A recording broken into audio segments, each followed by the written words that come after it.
camera on, you know, and we will have different conversation when we go home. Kate Sims, BBC Northwest Tonight.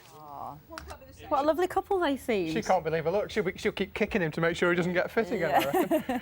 Now, Steven Spielberg's film War Horse has brought the plight of horses which were used in the First World War to a mass audience. But what's less well known is Lancashire's role in training the animals for the front. Yeah, the country's biggest camp, which schooled more than 200,000 horses, was set up near Ormskirk. Colin Sykes reports.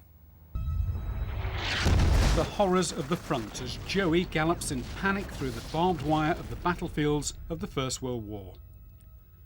This photograph shows the real scene at Ormskirk in Lancashire, where thousands of horses were brought in for training at Latham Park. Many had arrived at the docks at Liverpool and were prepared for the front. Local historian and horse owner Richard Houghton has been piecing together their story. Largely from Argentina, Canada and Ireland. And it is said there wasn't an horse to be found in Ireland after that point.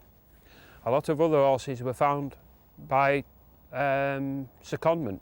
Horses for carriage driving, horses for undertakers. Everybody had to give up their means of transportation.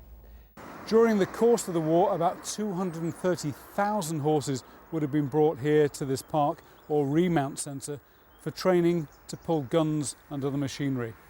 Very few of them would have come back. England is at war! We are at war! I promise you that I'll look after him, and if I can, I'll return him to your care. He's my horse, sir.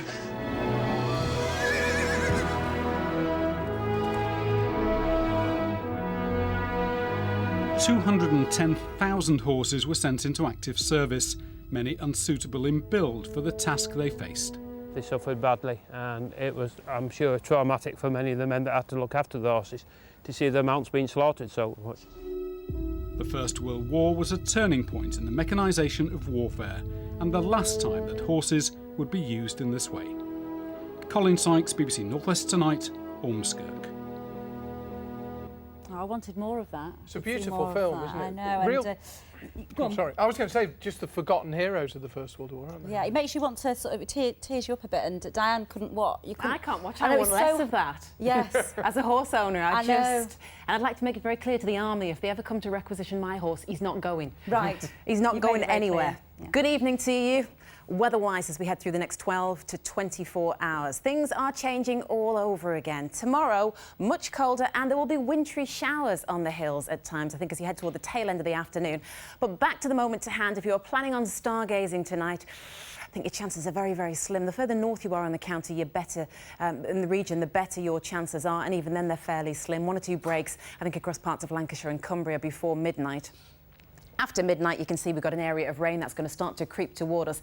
It will head as far north as southern parts of Lancashire. It's very light and it's very patchy, but of course it's the cloud that brings it that prevents you from seeing a huge amount if you are stargazing. In terms of temperatures, while it is going to feel quite cold through the night tonight in parts, we'll be down to around 2 or 3 degrees in rural areas. Again, these numbers on the charts are towns and cities. Along the coast, you'll be at around 6 or 7 degrees. When you get up first thing tomorrow morning, the more southern parts of the region still have this rain around. It drops south. The northern parts have another area of rain which will work its way south and peter out. There may be a glimpse of brightness from time to time, but into the afternoon showers start to break out, and I'm afraid, as I said, over the hills 1 or 2 of these will end up being a little bit wintry. There could be some snow from time to time. We're not looking at a huge amount, but it just marks the change in type of weather. Once again, from temperatures of 11 and 12 through the day today, your best temperatures tomorrow will be 7 and 8 degrees. Then the outlook for the next couple of days, we are incredibly changeable. We keep the northwesterly airflow, so there'll be showers from time to time, and I think it is going to be fairly cool. So is your horse a fine specimen then? Or Yes, is it a bit of an old fabulous, nag? which is why he's not going anywhere.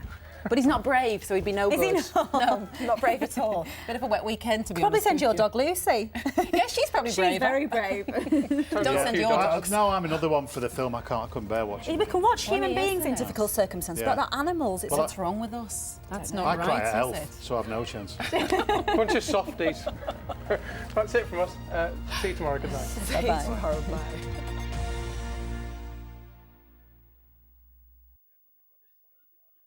Firm Britain is coming up